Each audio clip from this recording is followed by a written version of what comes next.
Firing 2 missiles at a U.S. Navy destroyer off the coast of Yemen yesterday. U.S. officials long accusing Iran of supplying missiles and other weapons to the Houthis. He's Lieutenant Colonel Tony Shaffer. He says it's another byproduct of our Iran deal. It is. You know, good to be with you, Colonel. The White House says the incident is under investigation, but what do you make of it?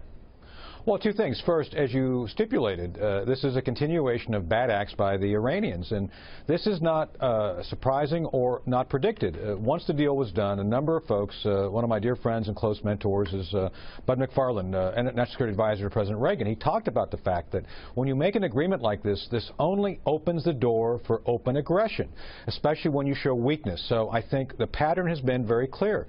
We've shown weakness. We've basically given in every time something's happened, and now because you have the Houthi rebels as a proxy in Yemen. And let's remember, Liz, President Obama said just 2 years ago that the Yemen model was the one he wanted to see come out in Syria. Think about that. Yeah, so here we have the Iranians now pushing harder than ever to be provocative.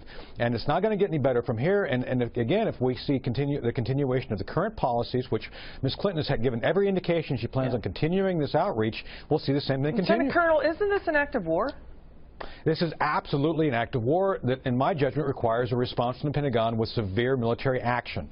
Again, this is not some random accident where missiles were just fired.